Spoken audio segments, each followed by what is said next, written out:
Il y a toujours eu 5% dans l'histoire de l'humanité d'enfants TDAH. Qu'est-ce que le TDAH, simplement? Alors, qu'est-ce que le TDAH? Un acronyme pour dire trouble déficit d'attention avec hyperactivité. On connaît les enfants agités, mais on sait qu'un certain nombre d'enfants sont agités, non pas parce qu'ils sont mal élevés, mais pour des raisons neurologiques. C'est le TDAH. C'est-à-dire qu'une région de leur cerveau marche moins bien. On a classé maintenant le TDAH dans les troubles du neurodéveloppement, comme la dyslexie, comme les enfants maladroits, la dyspraxie, comme les enfants qui ont un trouble du spectre autistique. Ça veut dire qu'ils ne tiennent pas en place, mais pour des raisons qu'on peut expliquer sur le plan neurologique. Quelles sont les différences entre TDAH, HPI, troubles du spectre autistique et les enfants précoces par exemple? Comment différencier TDAH, haut potentiel intellectuel, ce qu'on appelle les enfants précoces, et troubles du spectre autistique? On mélange souvent les choses, et pourtant c'est trois choses totalement différentes. Quand on parle de TDAH, c'est la même famille que les troubles du spectre autistique, que les enfants dyslexiques, c'est les troubles du neurodéveloppement. Alors que les enfants à haut potentiel, ce n'est pas un trouble, mais tous ensemble, actuellement, on les regroupe dans ce qu'on appelle la neurodiversité. C'est-à-dire qu'on sait que dans une classe, il y a un quart de la classe qui a un fonctionnement neurologique qui ne lui permet pas de comprendre les cours, de fonctionner comme les autres, et le TDAH en fait partie. En revanche, il y a une certaine confusion entre TDAH et haut potentiel. Je vais vous expliquer pourquoi. Pour une raison qui est très simple, c'est qu'un enfant qui s'ennuie à l'école bouge. Comment on va faire la différence? C'est très simple. La première chose que je fais quand on m'amène un enfant de 8 ans, où la maman me dit « je pense qu'il est peut-être à haut potentiel » ou parce que j'ai lu des articles, ou « je pense qu'il est TDAH », la première question que doit poser un médecin, et d'ailleurs c'est le médecin qui fait le diagnostic, c'est « ok, votre petit gars là, votre petit homme, il a 8 ans, il bouge, mais il bouge où, quand et depuis quand ?» Si elle me dit « mais il bouge depuis toujours, même dans mon ventre, il bougeait déjà plus que les autres. » Et puis sur la table à langer, on ne pouvait pas le changer, on le changeait sur le lit tellement on avait peur qu'il tombe. Et puis à la crèche, eh bien, elles n'en pouvaient plus. À l'école, c'est difficile. Ça veut dire que s'il bouge depuis toujours, avec la maîtresse du matin, la maîtresse de l'après-midi, la nounou, papa, maman, il a certainement un trouble en lui, ce qu'on appelle un trouble du neurodéveloppement. Mais si la maman me dit, mais c'est curieux parce qu'elle me dit qu'il ne tient pas en place à l'école, mais dès qu'il arrive à la maison, il se plonge dans Harry Potter, il se fait un tome pendant 3 heures, il n'a pas un trouble du neurodéveloppement, parce qu'aucun enfant TDAH qui a son cerveau qui marche moins bien au niveau frontal, qui ne lui permet pas de se concentrer, ne peut rester 3 heures sur un bouquin. Et à partir de quel âge en moyenne on peut diagnostiquer un TDAH? Alors, à partir de quand on peut diagnostiquer un TDAH? On peut faire déjà un pré-diagnostic en maternelle, mais en maternelle, c'est faussé. Je ne sais pas si vous avez vu une classe maternelle actuellement, mais il y a un endroit où on grignote, il y a un endroit où on se lève, il y a un endroit où on mange, il y a un endroit où on joue. Donc, on ne lui a pas encore demandé de faire la preuve de rester pendant 3, 4, 5, 6 heures au même endroit. Donc, c'est à partir du CP que là, vraiment, la maîtresse va dire « ça ne va pas être possible ».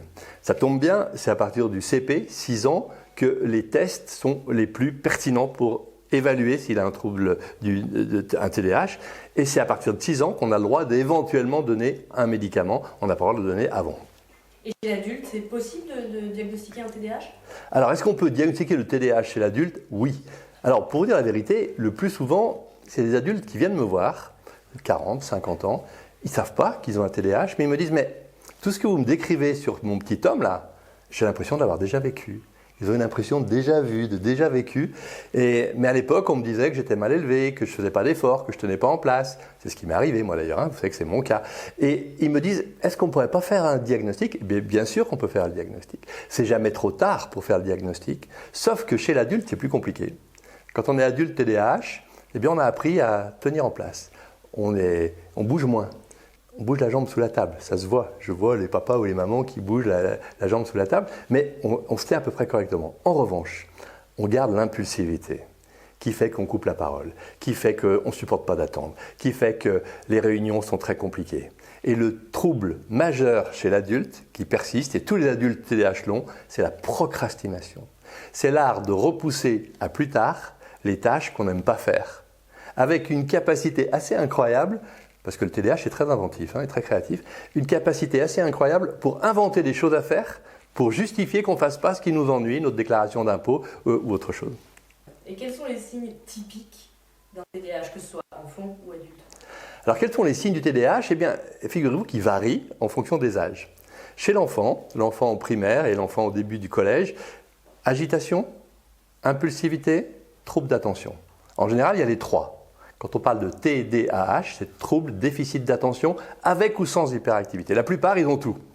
Donc, en maternelle, en primaire, il se balance sur sa chaise, il fait tomber ses affaires, il coupe la parole. La maîtresse pose une question, c'est facile pour lui, il répond tout de suite. Il perd ses affaires. Et malheureusement, comme il lui manque toujours un truc, les maîtresses qui ne sont pas au courant du TDAH lui font faire des lignes pendant la récréation. Je ne dois pas oublier mon cahier du jour. Il y en a un qui a besoin de sa récréation, c'est lui. Donc ce n'est pas le moment de lui faire ça. Voilà les conseils qu'on donne aux enseignants. Donc l'agitation, l'impulsivité et le trouble d'attention qui compliquent sérieusement, et c'est là tout l'enjeu d'un diagnostic précoce, qui complique la vie familiale, les parents n'en peuvent plus, la vie sociale, les copains l'invitent plus aux anniversaires, et la vie scolaire avec des notes qui ne sont pas au niveau de ce qu'ils pourraient faire. Donc ça joue sur la relation avec les autres.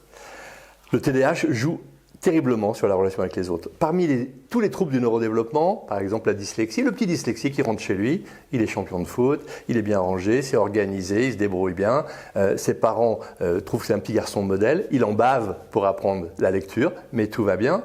Alors que le petit TDAH, il en a bavé à l'école, il va au foot, il se fait virer parce qu'il ne revient pas, il ne se replace pas. J'en ai un comme ça, il était goal, très bon goal, peut-être le meilleur de la région.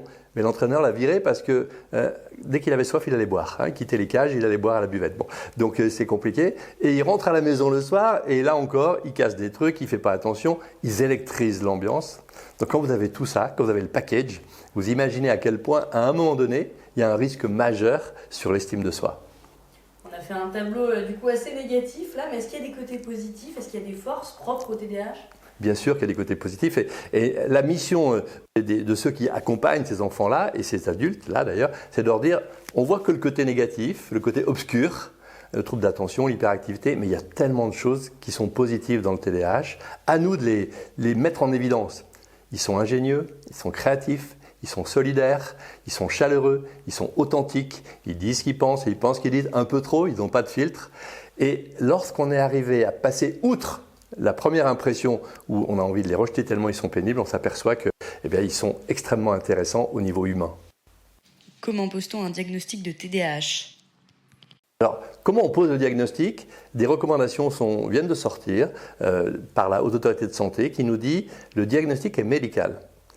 C'est-à-dire que ce n'est pas la maîtresse qui envoie chez l'orthophoniste et on passe vite chercher l'ordonnance rapidement. Non, il n'y a que le médecin qui peut dire son agitation, son impulsivité sont liées à un TDAH.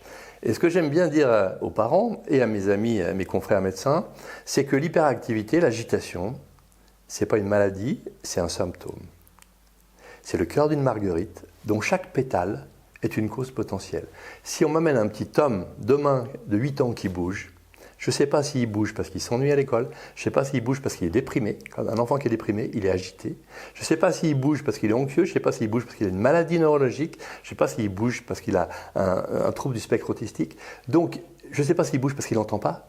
Donc, la première personne à consulter, c'est le médecin de famille, qui va regarder les yeux, les oreilles, qui va l'examiner, qui va regarder comment il est pendant la consultation, et qui ensuite, le diagnostic est très simple, va faire remplir à papa, à maman, à la maîtresse du matin, à la maîtresse de l'après-midi, un questionnaire, qui est un questionnaire très simple. Votre enfant, Tom, est agité un petit peu, beaucoup, énormément, coupe la parole un petit peu, beaucoup, énormément. On a un score. Quand le score est au-dessus de la norme, c'est-à-dire au-dessus de 15, rempli par maman, ça ne veut pas dire qu'il est TDAH. Ça veut dire qu'avec maman, il bouge. Et sur le bureau du médecin, vous mettez en perspective l'échelle de papa, l'échelle de maman, l'échelle de la maîtresse du matin, l'échelle de l'orthophoniste. Et si de partout il est agité, vous avez un diagnostic de TDAH. Et quand on a ce diagnostic, est-ce que le traitement est obligatoire ou est-ce qu'il existe d'autres possibilités de traiter ce TDAH ? Alors, est-ce que le traitement de TDAH est obligatoire ? Non, bien sûr. Il y a 5% de TDAH en France, il n'y en a pas 5% qui ont besoin d'un traitement. En plus, il y a un spectre, il y a des formes légères qui n'auront jamais besoin de traitement, qui auront juste besoin qu'on leur explique comment ils fonctionnent. Et les recommandations actuelles de la Haute Autorité de Santé disent la première chose à faire quand on a fait le diagnostic, c'est de la psychoéducation. C'est des conseils qu'on donne aux parents. Le premier conseil est très simple, ça c'est un peu une recette maison, fermeté bienveillante. Vous commencez à lui dire, Tom, arrête de te balancer. Tom, tu restes à table un petit peu avec nous. Mais immédiatement, on accole la bienveillance. Je sais que tu ne le fais pas exprès. Comment on pourrait faire pour que tu sortes de table un peu plus tôt ? Déjà là, On change déjà pas mal de choses. Deuxième chose, lui dire c'est ton comportement qui est difficile, c'est pas toi. Si les parents lui disent toute la journée Tom, tu es insupportable, il finira par croire qu'il est insupportable. Si les parents ont appris à lui dire Tom, tu es un petit garçon adorable, mais quand tu adoptes ce comportement est insupportable. Donc on dissocie comportement et personnalité. Plus plein de petits tips qu'on évoque dans le bouquin qui sont par exemple, que j'utilise encore moi à mon âge. Avant de faire quelque chose, Tom, tu retiens bien ce que je vais te dire. Arrête-toi, réfléchis, vas-y. Stop, think, go. Je ne comprends pas ce que tu me dis. La maîtresse te dit, pose une question facile, tu vas répondre. Qu'est-ce qu'il m'a dit Olivier Revol? Ah non, stop, think, réfléchis. Non, elle a dit lever la main, go, je lève la main. Et au quotidien, tu vas apprendre à apprivoiser cette stratégie-là qui va te permettre de ne pas te faire gronder systématiquement. Donc, première chose, on met en place des conseils aux parents. On offre à l'école un petit guide en disant, voilà, vous accueillez dans votre classe un enfant qui a un TDAH, voilà ce que c'est, il ne le fait pas exprès, c'est un trouble neurologique. Voilà ce qu'il faut faire, le mettre devant, le regarder dans les yeux quand vous dites demain, vous amenez tous 5 € parce qu'on va au parc, le lendemain, si elle n'a pas regardé Tom dans les yeux, le lendemain, il n'a pas les 5 €. Et on l'a mis de côté dans une autre classe, et où il a mettre la pagaille dans une autre classe. On ne le met pas au fond, parce qu'en général, on a tendance à le mettre au fond parce qu'il met la pagaille. On le met devant. On ne le met pas près d'une fenêtre parce qu'il va être attiré par tout ce qui se passe. On le met à côté d'un enfant plutôt calme. Bref, plein de conseils. Les conseils ne marchent pas. Quand les parents viennent nous voir en disant là, c'est vraiment trop difficile. Et je dirais qu'il y a un conseil majeur pour tous, c'est de dire, quand les parents me disent à quel moment on donne le traitement, c'est simple. On fabrique sa personnalité sur un trépied.